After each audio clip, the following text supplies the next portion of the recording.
Welcome back to Big Mouth and fancy seeing you here. And a very, very warm welcome. So it's Man of Steel versus Iron Man in the first episode of many videos where I will be pitting DCEU movies against MCU movies. So this is a special one now because Man of Steel was the first of the DCEU franchise and Iron Man was the beginning of a massive success story for Feige and the MCU. Now, the first Iron Man film, the first MCU film, is a unique one because they weren't owned by Disney at the time. No, it was the successor of Iron Man that really got Disney interested. Now, I remember the newly formed Marvel Studios and how exciting that was for Marvel fans. And they were saying they were calling this film an independent film made by an independent studio. Because at the time, that's exactly what Marvel Studios was. Now, people may still think that Marvel Studios is independent, but how can it be when you're owned by Disney? Iron Man is a fantastic film. Iron Man's a fantastic film and a great starting point for the MCU for one reason. Because Robert Downey Jr. plays Tony Stark. Robert Downey Jr. was born to play Tony Stark. But his casting was as controversial as Superman killing Zod in Man of Steel. He just got out of jail for being in possession of heroin or cocaine or whatever it was. And it was a big risk by Feige to bring him in. But he knew it was a calculated risk. People loved Robert Downey Jr. and he knew he was Tony Stark. And it worked. And it's a good film and it's a well-written and it's a well-directed film. But without Robert Downey Jr., you have nothing. They were thinking of casting Tom Cruise. Tom Cruise just doesn't have the assurance or the kind of arrogance to play this role. It had to be Robert Downey Jr.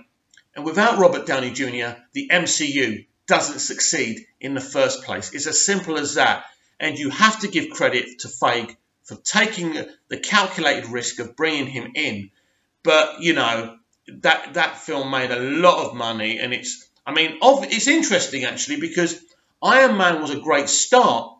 But we will talk about Iron Man 2 when I pit it against BVS. But Iron Man 2 isn't a very good film.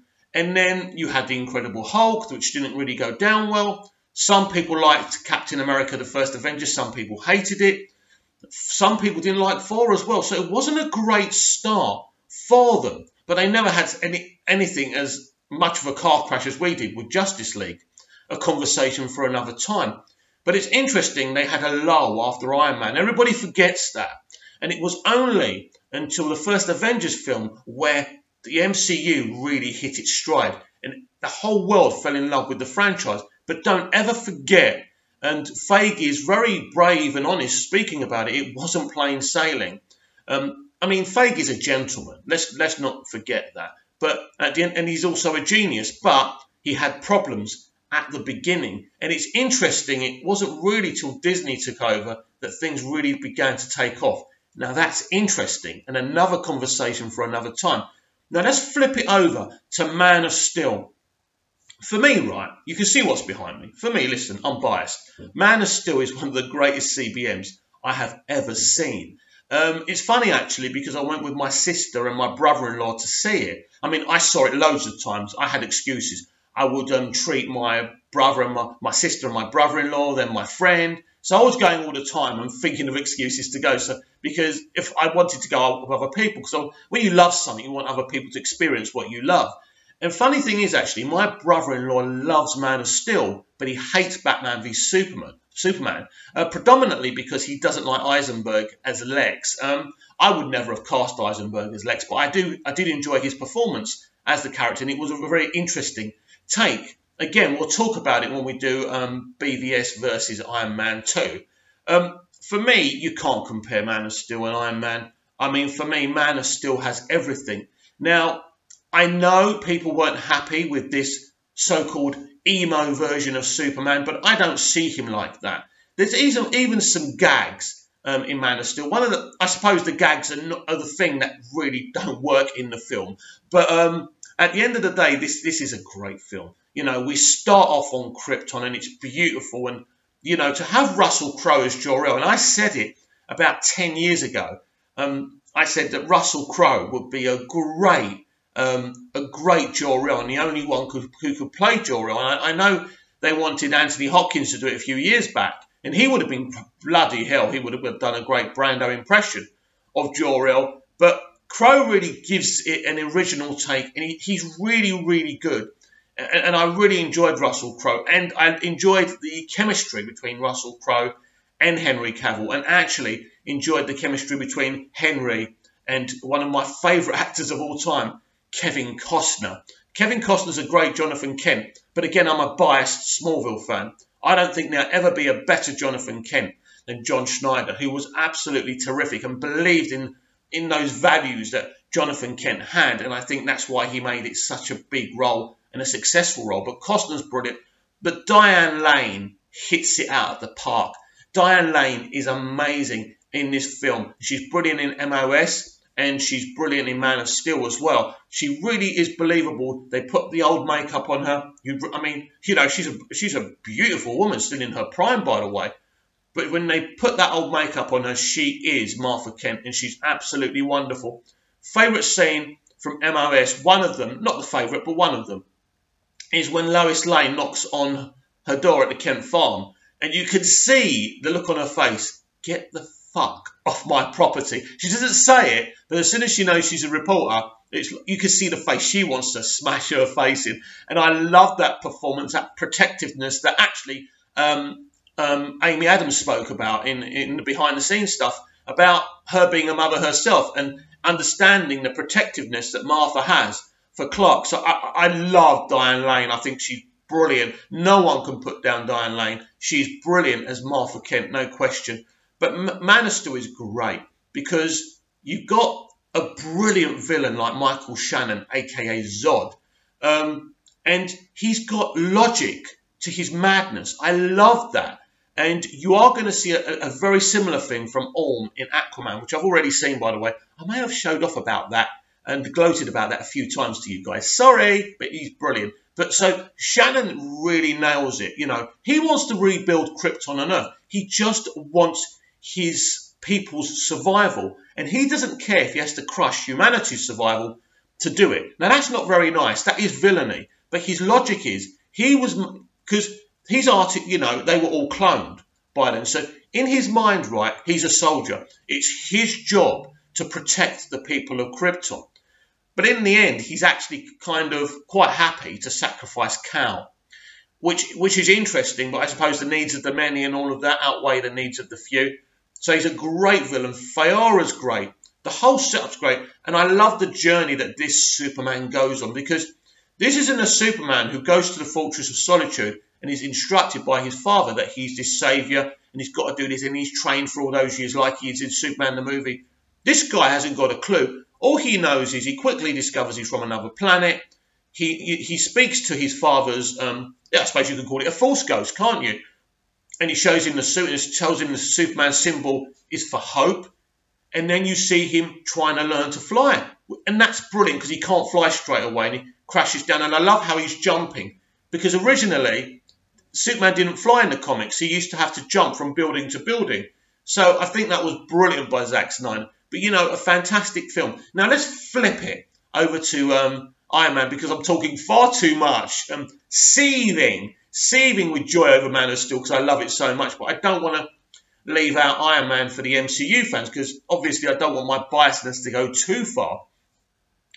Iron Man is great because what you do here, you see a billionaire kind of inventor guy, arrogant, can sleep with who he wants, untouchable, and he thinks he's quite clever, carrying on the family business, making these weapons, not giving a shit what damage they cause. He's never even thought about it until he sees the danger of his creations firsthand, when he's taken hostage, when he's attacked. Then he realises he has to change what Stark Industries is. And that is a beautiful kind of character investment, if you like, character development. So Tony Stark has this great character development within the film. And I think Robert Downey Jr., who, let's be honest, has dumbed down his career to be involved with the MCU and stay with the MCU.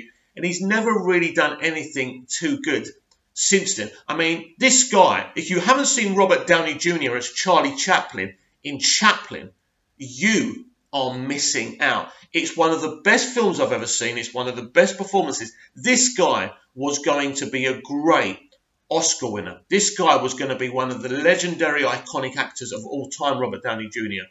And because of what happened with the drugs, and because when he was offered this kind of Iron Man role by Feige, he thought, well, I'm not going to get many other opportunities. This is a great opportunity for me. And financially, in keeping him in the game, it has been a great move. But in terms of being a critically acclaimed actor, I think it's hurt him. And he could have been so much more. So I think hopefully in his older career, after Iron Man and the MCU, he can start making critically acclaimed movies. And movies that mean something. I'm not criticising his decision. It was a great decision for his career and for his wallet. But in terms of showing what a talent Robert Downey Jr. is, he's certainly dumbed down. And as I say, hopefully in his future career, now he's getting older and he's spoken about this before, maybe he can do more important, viable projects.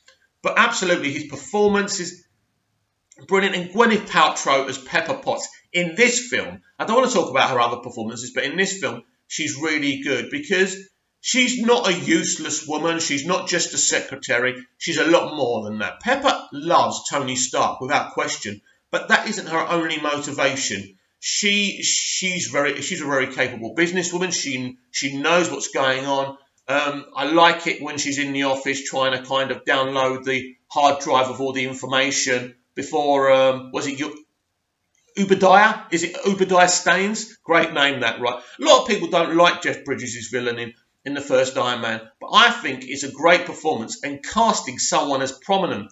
I mean, Jeff Bridges is another one of my favourite actors of all time.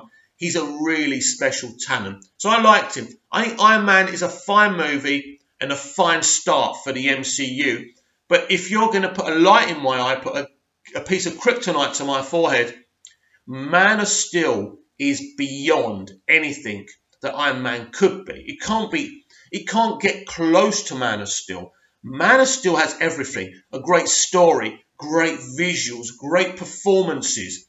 As a Superman fan, a predominant Superman fan who was so happy to be getting Superman again, Zack Snyder really delivers a visual masterstroke. And David S. Goya's and Christopher Nolan's screenplay is absolutely fantastic. Now, if you want to kind of grill me about if we need a real-world Superman or not, I would probably say it's probably problematic to do it that way, but it works for what they wanted to do.